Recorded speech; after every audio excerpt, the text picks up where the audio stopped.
the dice and just compromise. It's the chance of your life. Okay, try to be brave. You have so much to save. Take control of your own life. Right now, every mistake makes you feel like a fake. Take control of your own life.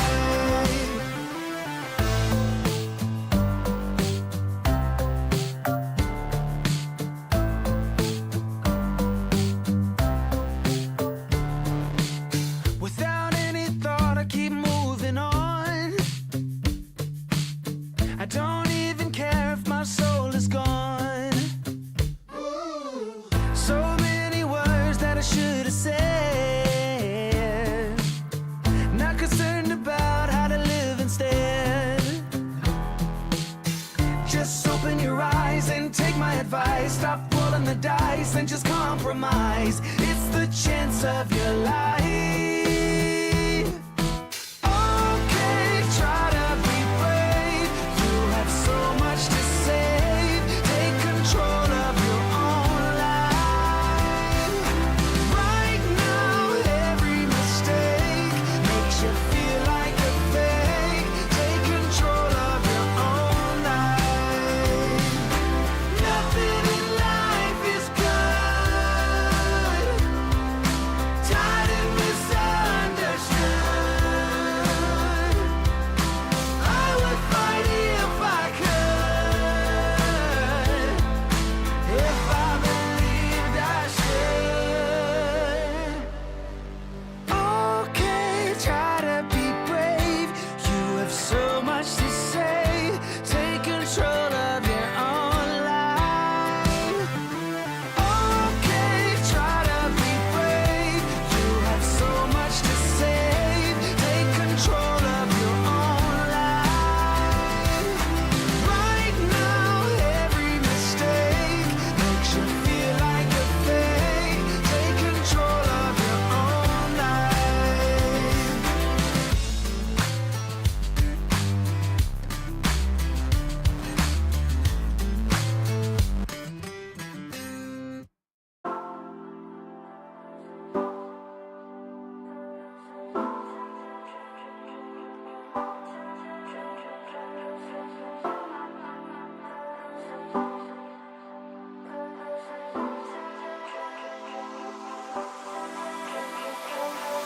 I'm not in the police.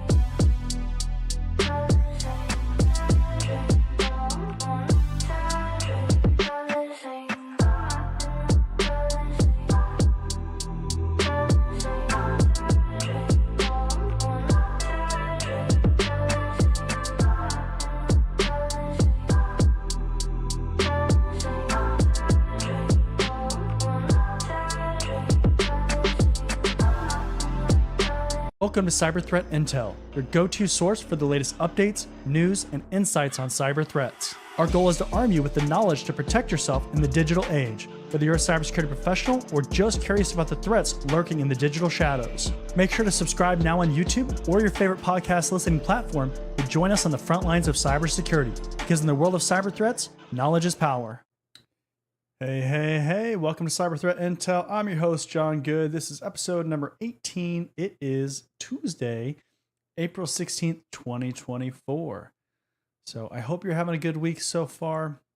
I know it's only Tuesday, but I feel like things are moving along pretty well, right? Tuesday is always better than Monday because you're closer to the weekend again, and kind of shaking off the rust of the weekend and getting into things. So always a good time, right? Always a good time on Tuesday. With that being said, depending on if this is your first time watching the show, listening to the show, anything like that, Typically what we do is we give people a few minutes to hop on the stream to tune in. Usually that allows people to grab a snack, grab a drink, anything like that they need to do, and get ready for the show and all the content that comes with that. So that's what we're doing right now. We do a few notes and then we'll hop into the articles. So again, depending on how you're finding the show, there's a lot of different ways that you can find the show. If you want to watch the live stream, you want to tune in while it's actually being streamed, we really appreciate that. That's always a good time. You can ask questions, get involved with the stream and participate. We do that on YouTube for sure, on the John Good Cyber YouTube channel. We are also doing this episode on LinkedIn, on the John Good Cyber LinkedIn page. So my profile, John Good Cyber on Twitter or X, and the John Good Cyber page on Facebook. So all those are going to have the live stream as well as the on-demand replay of the stream. If you're more interested in a podcast format, you want to listen to audio only, that's cool. We have that too. And you can search on all the popular podcast platforms, Spotify, iTunes, right? There's a whole bunch of them. And you can just go to your platform of choice and search for us there. Or you can go to cyberthreatintel.com, which is our website. Again, cyberthreatintel.com. And we list all the platforms that we're on there, as well as all the episodes and everything like that. Also, though, on the website, you can get access to the article feed. So all the articles that we cover on the show, as well as articles that we don't necessarily get to or don't have time to cover, whatever the case is, right? Put a whole bunch of other articles on there that are important reads as well. So you can see highlights, you can see notes, you can see all those kinds of things if you go to that feed. So very, very useful, especially if you want to look at it while we're going through the actual articles and through the episode content. So definitely useful there. If you have professional certifications, so you have CISSP, Security Plus, whatever certification, right? Like there's a whole bunch of them, and a lot of them require CPEs or continuing education credits. Attend a webinar, watch a live stream, read a book, those kinds of things, right? Trainings. With every episode of this show, of the Cyber Threat Intel show, you can claim a half a CPE towards your certification requirements. So over a year, right? If we're doing 4 streams a week, you can get your credits pretty quick because that's 2 credits per week. So keep that in mind as a free way to get all your credits. Don't let that go to waste. It can be very difficult if you wait towards the very end and you don't start claiming those CPEs, and you have to kind of scramble at the end to maintain your certifications. So don't miss out on that value for sure. And looks like we have some people talking in the chat already. So Packet Watchdog, hey John, thanks for another live stream. Absolutely, glad to have you. Jeffrey Christian in the house. Paul Rowland, hey, what's going on? Hey Paul, how's it going? Not too much. It's Tuesday, right? Getting ready for the rest of the week. So always a good time. And Jeffrey Christian says, not much, just winding down. Awesome. Yeah. And as we go through the stream, I'd love to hear where you're tuning in from. So what part of the world you're tuning in from, maybe the country or the location around the world that you're tuning in from, what time it is, and just overall say hi. And then also along with the maintaining certifications and getting those credits, I also tell people to make sure to comment in the chat with at least your name or some kind of identifying factor. That way, if you get audited for your certification credits, that you can claim or prove that you were here, right? That's always an important thing with getting audited for the certifications. Doesn't always happen, but if it does, you want to be prepared, right? So with that being said, we have a few more people that are hopping on the stream now. So we're going to give them a few minutes. We're going to take a second to talk about our sponsor for this episode, Cyber Training Pro, and then I'll see you on the other side. Are you tired of overpaying for cybersecurity training? Are you interested in training from industry professionals?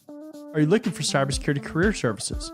If you answered yes to any of those questions, then cybertrainingpro.com is the perfect platform for you. At Cyber Training Pro, we're a one-stop shop for all your cybersecurity needs. We can train you for industry certifications or just improve your overall knowledge and skills in a certain area. Unlike other platforms, we don't stop there. We can also coach you throughout your career, practice your interview skills, or create a high-performing resume with our career services. CybertrainingPro.com isn't just another training platform. Students get exclusive access to our private community where we go beyond training courses to provide additional content, tips and tricks, and engagement with both other students and staff. Look, by the year 2025, there could be as many as 3.5 million job openings in cybersecurity. With so much opportunity, why not maximize your career potential with a platform that cares about your success? Come join us at cybertrainingpro.com and start building your future today. All right. Thanks to our sponsor, Cyber Training Pro. We do love our sponsors. All of our sponsors that we have for any content that we put out are what makes this possible as far as supporting the content and making it available to you for free.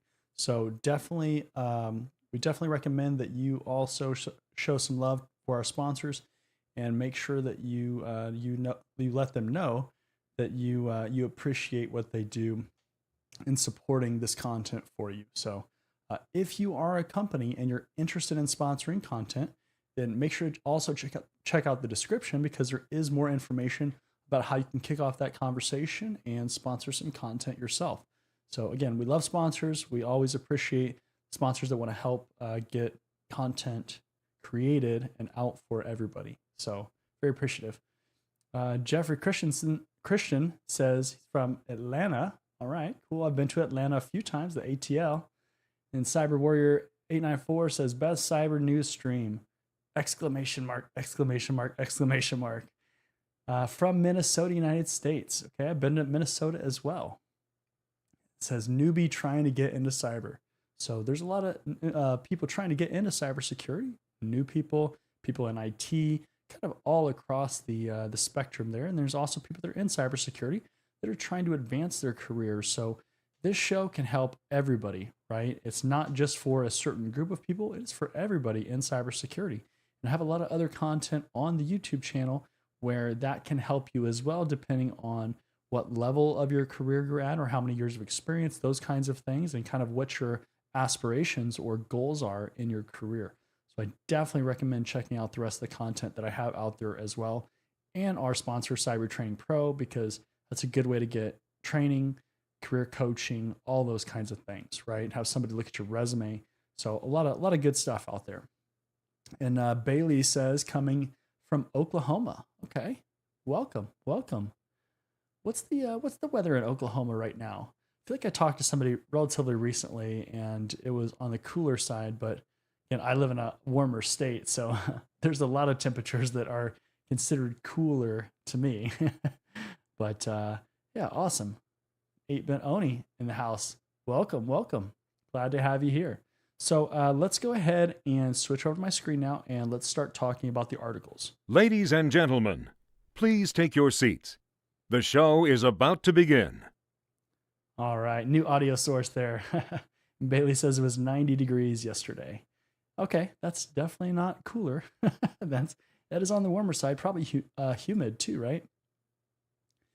All right, so first article here, Microsoft lifts Windows 11 block on some Intel systems after 2 years. Microsoft has finally lifted a compatibility hold blocking Windows 10 users from updating to Windows 11 on systems with Intel Smart Sound Technology, so SST, audio drivers, and Intel 11th generation core processors. The company first acknowledged in November 2021 that some Intel audio drivers, versions 10.29.0.5152 or 10.30.0.5152, were triggering blue screens back on Windows 11 21H2 devices, when it also added safeguard holds blocking Windows 11 upgrades from being offered to customers on affected systems. There's a quote here, Intel and Microsoft have found incompatibility issues with certain versions of drivers for Intel Smart Sound Technology, Intel SST, on Intel 11th Gen core processors in Windows 11, the company said at the time. Another quote here, for most users, updated drivers can, because there is obviously the resolution here, for most users, updated drivers can be installed via Windows Updates by checking for Windows Updates on your device. This is the preferred method of installing these and other drivers. IT admins can use Windows Update for Business, Intune, or AutoPatch to deploy the new Intel SST audio drivers and remove update blocks or unaffected endpoints. After updating to a driver version compatible with Windows 11, you should be able to upgrade to the new operating system. However, it's important to note that it may take up to 48 hours before the upgrade is offered, even if no other safeguards are impacting your device. So this brings up a very interesting question, right? With software, with products, with whatever, right? Like anything that you would use in a company. What happens if that product or service or application or whatever it is, right?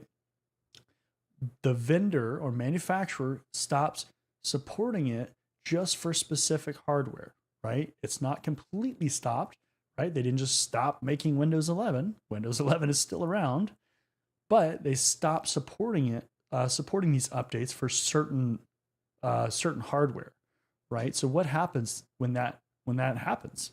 Do you get new hardware? How do you handle that risk? That's a very real situation in organizations, right? Typically, you're going to buy a bunch of hardware if you're in a decent sized organization, especially, and you're just going to have this equipment, right? Typically, you'll buy certain models, right? Like you'll set yourself onto certain models, and that's what you will roll out. So if it's a specific Dell laptop or something, right? And you'll just keep getting that same model because it's cost effective for what you're trying to find, the product, the specs that it has for your user base that's going to use it, right? And so those things just match. But then the manufacturer stops supporting or stops pushing out certain updates.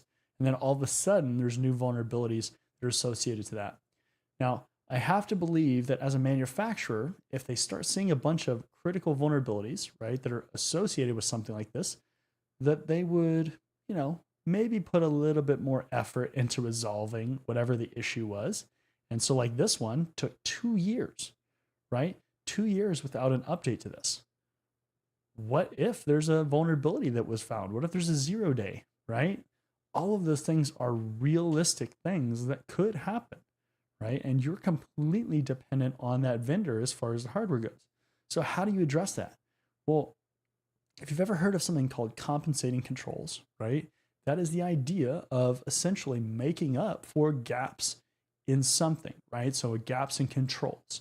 So if you have hardware that you can't do anything about, but you have the hardware and you need to use it, or software, or whatever it is, right? What are other things that you can put into place? Can you put into place firewalls or block ports, or there's a whole bunch of different things that you can think about when you're trying to do this stuff. So like a lot of articles, this is very real stuff that could impact your organization, your career, right? Your position, all those things, right?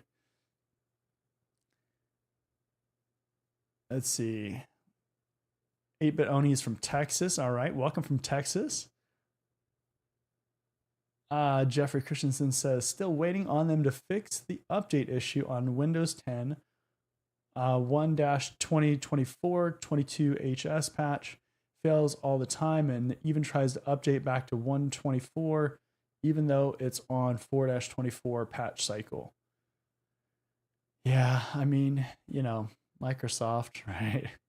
The worst is when they release patches that like start causing all these blue screens of death or like catastrophic things, right? Because there's always companies that don't follow good patch management practices. There's always got to be some IT administrator or somebody that's like, no, just patch everything, right? Like just push it out, right? And that's another thing, right? We talked about that. I think that was on yesterday's episode, where when you're patching, right, you don't just push everything out. You do it in waves, right? You'll do a small sample size, and then you'll make sure that everything works accordingly. It doesn't break things. Then you'll start rolling it out to more devices, and you kind of just do this phased approach. And a lot of times too, you'll do it in a test environment before you even start rolling it out to your user base, right? And that is crucial as well, because the last thing you want to do is take down your company because you decided that you knew better than years and years of patch management processes, and you just pushed out an update to everything, and then you broke every computer. You either had to work 24 hours a day for like 6 months to fix it, or you just caused the company to go under because they couldn't use their equipment, and they would have had to just buy completely new equipment or something, right? So it is definitely important to follow proven practices, right? Best practices. That's why best practices exist, right? Packet Watchdog says Jeffrey Christian freeways are letting up a bit. Snowbirds going back up north. Okay. And 8-Bit Oni says, "Now be a cowboy and run it in production." JK, JK. Yeah. I mean, you could just say, okay, whatever, we're gonna do it live, and then when that happens, you'll just be like, no, and start like face palming yourself, smacking your head. So Jeffrey Christian says, send the patch, then take 2 weeks vacation. That could be seen as an insider threat, right? That could be very suspicious. Next article here: Intel and Lenovo BMCs contain unpatched light TPD server flaw. Security flaw impacting the light TPD web server used in baseboard management controllers (BMCs) has remained unpatched by device vendors like Intel and Lenovo. New findings from binarily reveal. While the original shortcoming was discovered and patched by the light TPD maintainers way back in August 2018 with version 1.4.51, the lack of a CVE identifier or an advisory meant that it was overlooked by developers of AMI Mega Rack BMC, ultimately ending up in products made by Intel and Lenovo. LightPD, pronounced Lighty, is an open source high performance web server software designed for speed, security, and flexibility while optimized for high performance computing performance environments without consuming a lot of system resources. The silent fix for Lighty concerns an out of bands read vulnerability that can be exploited to exfiltrate sensitive data such as process memory addresses, thereby allowing threat actors to bypass crucial security mechanisms like address space layout randomization (ASLR). Intel and Lenovo have opted not to address the issue, as the products incorporating the susceptible version of Lighty have hit end of life EOL status and are no longer eligible for security updates, effectively turning it into a forever day bug. The disclosure highlights how the presence of outdated third-party components and the latest version of firmware can traverse the supply chain and pose unintended security risks for end users. So we have talked about supply chain risks on this show before, a few times I'm sure, because it is a very real thing, right? One of the things that we're seeing companies do a lot more, especially this year, last year, the last couple of years really, right, is really start to focus in on that supply chain, how you get products, how you get code, libraries, like all of these things, right? How you get software applications or services.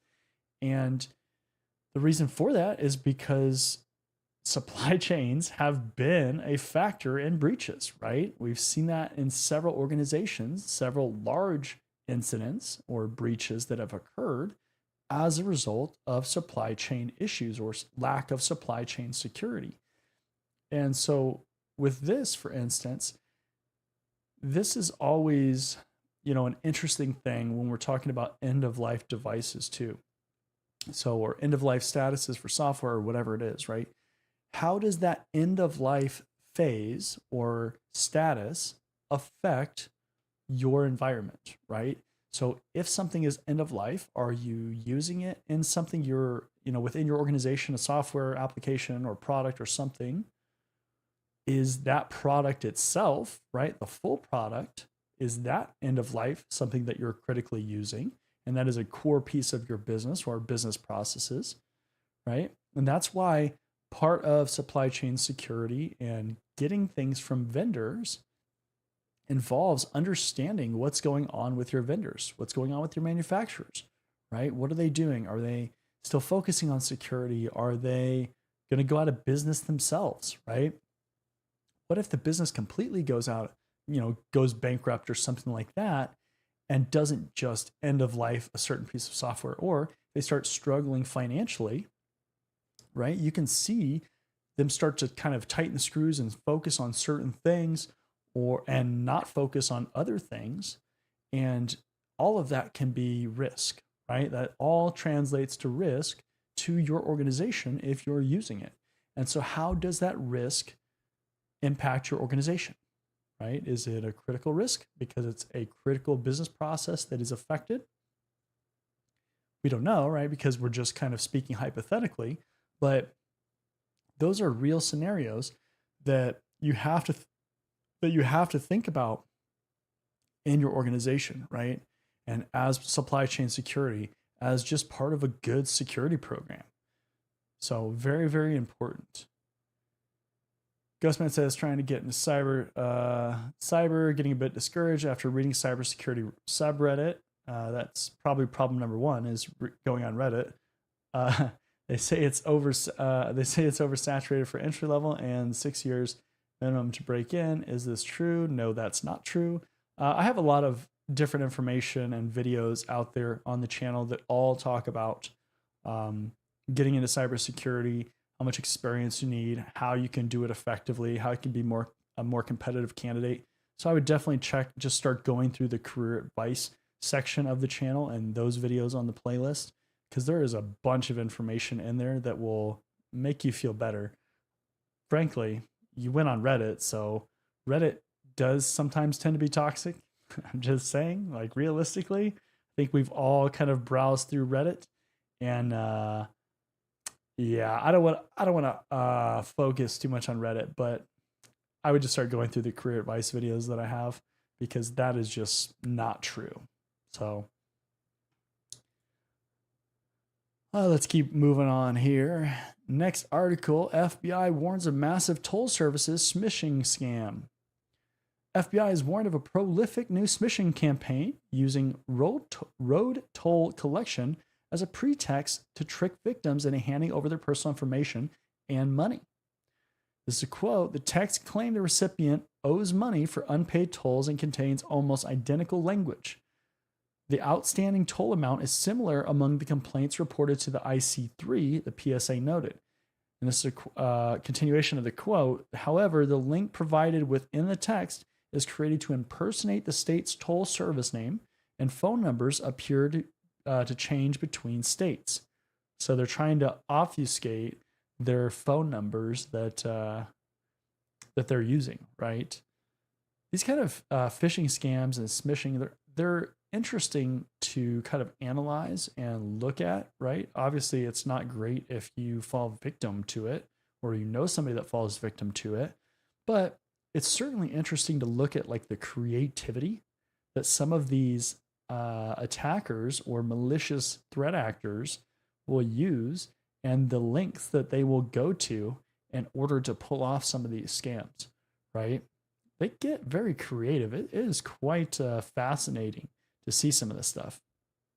According to the FBI, the phishing text looks like this, and if you're listening on the on a podcast, I'll go ahead and read it out here so you can see it, but it is in the article. It says state toll service name, so it starts out with the service name and then a colon, and it says, we've noticed an outstanding toll amount of $12.51 on your record. To avoid a late fee of $50, so a $50 late fee for a $12.51 charge. That is a substantial fee. Oh my goodness. Visit https://myturnpiketollservices.com to settle your balance. Anyone receiving such a message is urged to report it to the FBI's Internet Crime Complaint Center, the IC3, mentioning the phone number used to send the text and website listed within it. So they're trying to build up a profile of this threat, and that way they can go after the people, I'm sure, right? Because they can track a lot of this stuff, right? They can find out who's registering all these domains, who's registering all these phone numbers, and they can start to put the pieces together. If you haven't seen this show or any of the other episodes where we've talked about authorities going after threat actors, right? Or attackers, hackers, whatever you want to call them in this situation. But we've seen authorities go after people and find them successfully, right? They have all the time in the world, essentially, right? Maybe not all the time in the world, but they have a lot of time, a lot of resources behind them where they can find you, right? Like, it does not take too long, right? We've seen some cases take varying amounts of time for them to track down these people. And sometimes it's difficult, right? Depending on the country they're in or location they are in, the kinds of things that they do, how much OPSEC or operation security these people have. So it can vary, but they will get people in other countries and they will extradite them back to whatever country or whatever. In this case, the United States, and they're relatively successful, especially with these attacks or these tactics that are widespread. Right, the ones that really affect a lot of people, they will go after you and they will hammer you. Right, they don't always go after the little guys because they want the big fish. Right, they want to take down the major offenders. So again, these kind of things are always interesting, right? Are always interesting to analyze. Let's see, what do we have in chat here? Cyber Warrior says Reddit really is toxic. Trust John in this. Yeah. Yeah. 8-Bit Oni says, I think the best way is to go out to meetups and try to get numbers of recruiters. Recruiters aren't always the answer, right? Recruiters sometimes can be helpful depending on the situation, but certainly growing your network is helpful, right? Just knowing people in general can be beneficial over time, even if it's not beneficial right away. You can meet people that are hiring. You can meet people that are, on teams that know people that are hiring, or that their team is hiring, even though they aren't like the hiring manager. They could refer you maybe. So networking in life and shaking hands seems old school, but honestly, it still works best in my opinion, and it's a great way to get around HR. Yeah, I mean, in-person relationships are definitely still very powerful, especially compared to online relationships. There's just something different about those. But certainly online relationships can be valuable, right? Getting to know people, networking with people, interacting with people. It's really about standing out, right? Just trying to stand out is one of the most important things. And think about this too. It's like the things that are the best to do, right, are typically the things that take effort. Because when things start taking effort, the number of people that are willing to put that effort in or do the things drops off significantly, right? There are some people that are go-getters and there are some people that are not, right? So it's just how it is. But if you're willing to put in the effort and do the right things, then it can be certainly valuable and certainly help you stand out. JQ says, thanks to your channel, I'm currently pursuing my associate's degree in cyber and networking. Have successfully completed 2 semesters. I'm well on my way to finishing by the end of the year. Well, that is amazing. Great job, JQ. Keep it up. Keep it up. Get through that, finish that up, and you will be so happy for sure. Ghostman says, thanks, John. Nice to have expert like you helping us out. It really helps. We'll watch more of your videos. Yeah, absolutely. I mean, there's years of content on my YouTube channel. So there is so much content, and all of it is valuable that can help you. Of course, depending on the situation of what you're specifically looking for as far as advice, but honestly, if you just went through and played the playlist, you'd get a ton of value out of just going through all of that. But yeah, there's a ton of content on my channel. Chipmaker giant Nexperia confirms cyber attack amid ransomware group C. Global chipmaker giant Nexperia has revealed it suffered a cyber attack amid reports that ransomware hackers stole sensitive documents and intellectual property from the company. The Chinese-owned firm, headquartered in the Netherlands, confirmed in a statement on April 12th that an unauthorized third party, and that's in quotes, accessed certain IT servers in March 2024. So I wonder with that quote, that's because they don't know who it is, or the person just wasn't approved to access it. It's always interesting, like the selective quotes, right? The attack has been claimed by the Dunghill Group, a ransomware gang that began operating from early 2023, according to WatchGuard. It's believed to be responsible for high-profile breaches such as Johnson Controls last year. Dunghill claimed on its data leak site to have stolen 1 terabyte of data from Nexperia. This includes trade secrets such as chip designs, personal data of employees, and customer information from well-known brands like SpaceX, Apple, and Huawei. Nexperia develops and produces semiconductors for electronic devices used across a range of sectors, including automotive, industrial, and mobile and consumer applications. It has over 15,000 employees across Europe, Asia, and the US, and had a global annual revenue of $2.36 billion in 2022. Cybersecurity of semiconductors has become a significant national security issue due to the fundamental role in critical technologies, including military systems. Yeah, so let's think about that, right? Military systems in general, right? Or satellites, all of those things, right? Like we could probably group all of that stuff kind of in that category. All of this stuff is kind of becoming connected, right? Like there are people that are controlling this stuff from like remote locations or places around the world, right? Depending on whatever it is. And so that is just fascinating how that happens, and then how it is just becoming more connected in general, more computerized, all those kinds of things. And as that happens, right, your country might not develop all of the parts for that, right? You might outsource the manufacturing of certain parts or certain electronics or semiconductors in this case to somebody who has expertise in doing whatever it is, right? Creating that product or service for you. And then you are leveraging that, probably buying it at scale. So you're getting a discount probably, right? If compared to if you did it yourself. But I mean, that's a real thing, right? Supply chain. That is a supply chain thing. And with semiconductors, especially, that can be a challenge, especially in today's market, right? We've seen a lot of issues with semiconductors and how those are controlled, how they're priced, how they're developed, all those different things, the countries that they're made in, right? Who may have control of those semiconductors or that development process, right? So there's a lot of focus on those kinds of devices.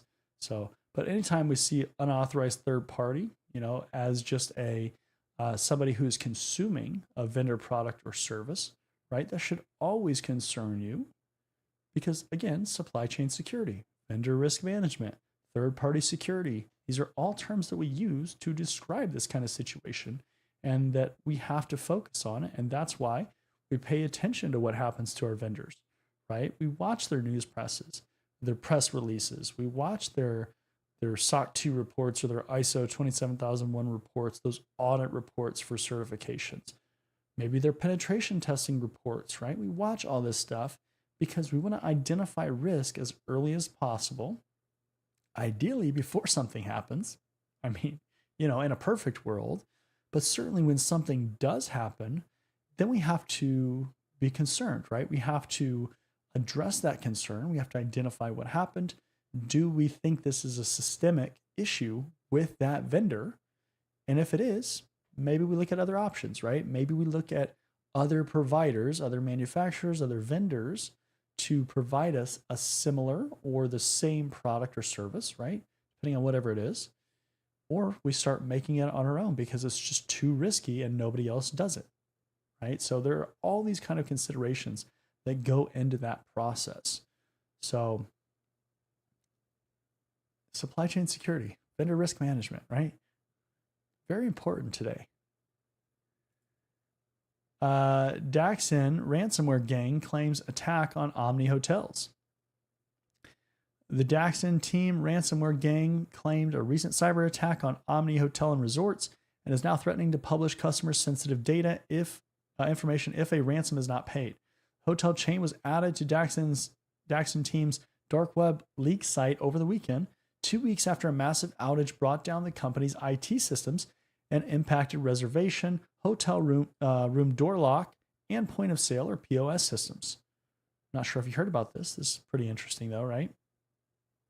While Omni had not revealed the nature of the incident, sources told Bleeping Computer that the hotel chain was the victim of a ransomware attack and was manually restoring encrypted servers from backups. Even though the Daxin team has now added the hotel chain to their leak site, as databreaches.net first reported, they have yet to publish proof on their site. So that's an interesting revelation, right? However, Daxin did share screenshots of the stolen data with databreaches.net, showing a database dump containing 3,539,000 and 89 records of Omni Hotel visitors with sensitive information, including names, email addresses, and mailing addresses. And then they show a screenshot in here as well in the article. So this is an interesting scenario, right? So when your organization gets breached, when you get hacked, how do you validate what an attacker is claiming, right? What they're saying. Do you believe them, right? Obviously, if you're looking at massive amounts of data, potentially, right? Maybe some of that is just generated in bulk and it's really kind of fake data in order to trick you into doing something else. That's totally possible, right? Kind of a hoax, if you will. But if they do validate that they have data, right? Or they show somehow that they have data, how do you respond, right? With a ransomware group, do you pay the ransom? Do you decline paying the ransom? Do you live with the consequences? What do you do, right? That's a real scenario as well.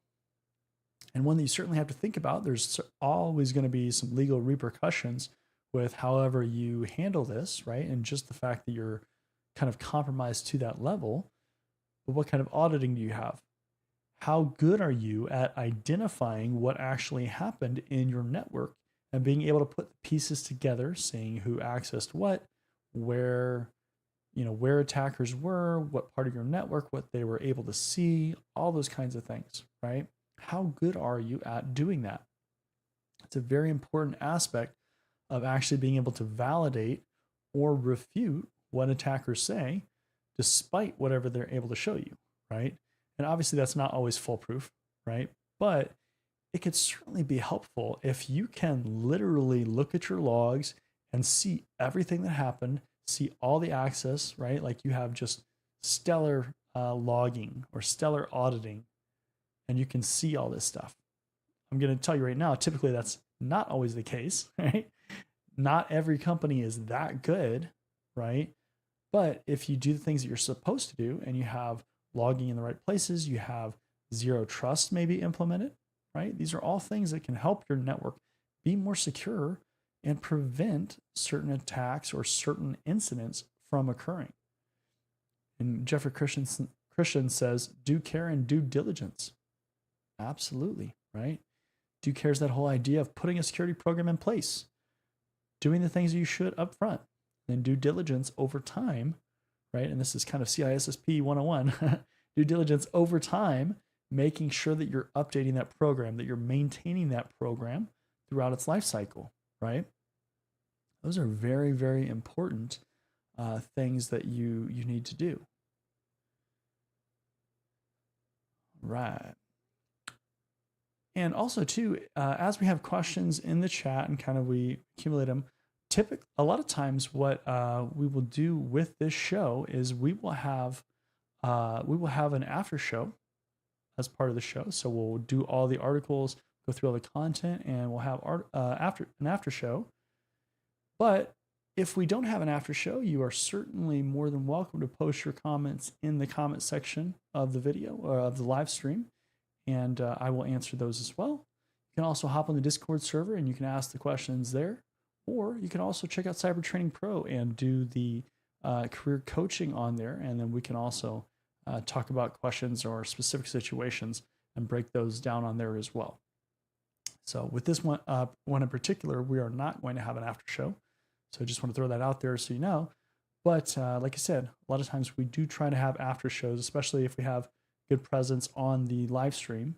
And we love to have after shows. We love to hang out more after the show. So definitely good stuff. And then, of course, if you ask questions as we're kind of going through, then we can kind of sprinkle those in too. Next article here, Palo Alto Networks fixes zero-day exploited to backdoor firewalls. Palo Alto Networks has started releasing hot fixes for a zero-day vulnerability that has been actively exploited since March 26th to backdoor PAN-OS firewalls. This maximum severity security flaw, CVE 2024-3400, affects PAN-OS 10.2, PAN-OS 11.0, and PAN-OS 11.1 firewalls with device telemetry and Global Protect, Gateway, or Portal enabled.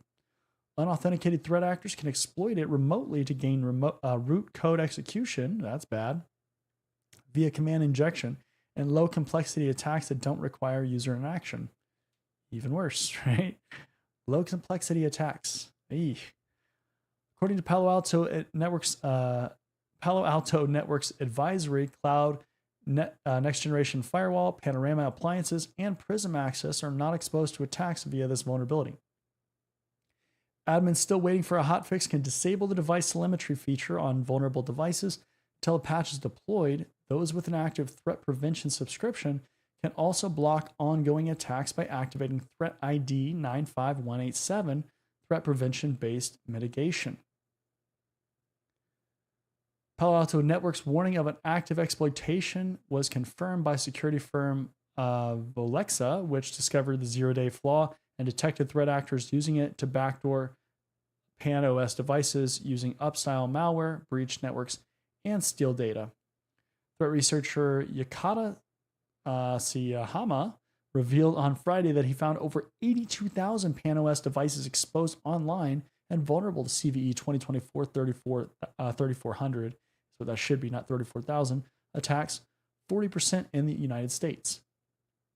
CISA has added CVE 2024-3400 to its known exploited vulnerabilities KEV catalog, ordering federal agencies to secure their devices by applying the threat mitigation rule or disabling the telemetry within a week by April 19th. So keep that in mind, right? Whenever CISA or the government specifically steps in and they start really emphasizing that you have to do something as a government entity or something like that, you see that kind of push, you should take that seriously as just a normal company if you have devices that are related, right? Because they don't always jump in and start like mandating certain things, so fast or so quickly.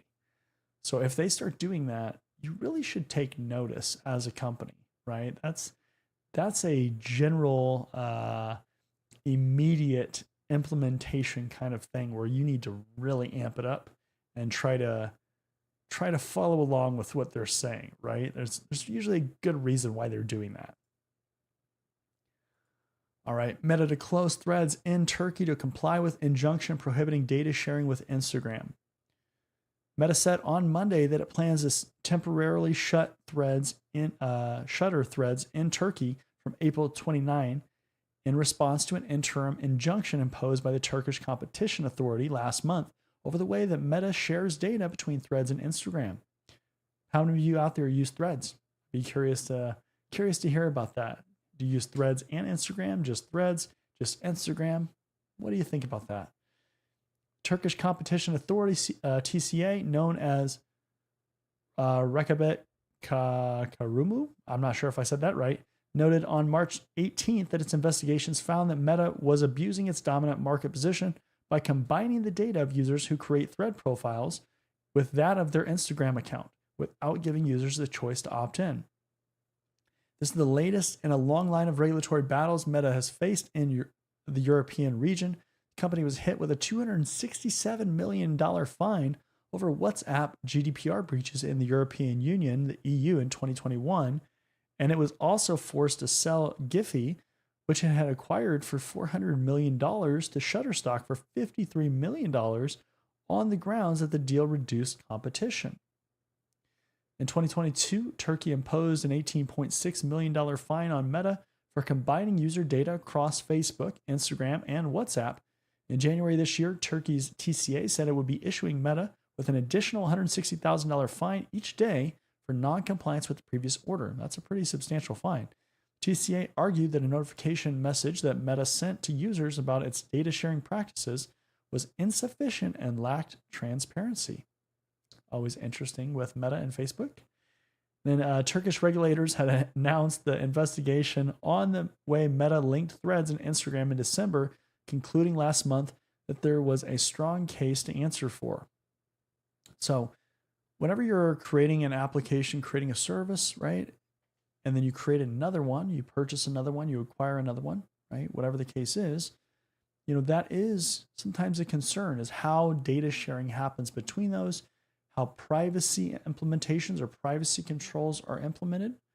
Of course, legal implications, right? If you're operating in other countries, you can't just operate under the laws or the regulations of one country and not consider the other laws, right? Because if you're operating in multiple jurisdictions, you have to take that into account too. And that is something that companies do not always do. That can get you in a lot of trouble, right? Especially if you have employees in those other countries, that can possibly get them in trouble, or high level executives in those countries, your executives, if they go to those countries, right, and just visit.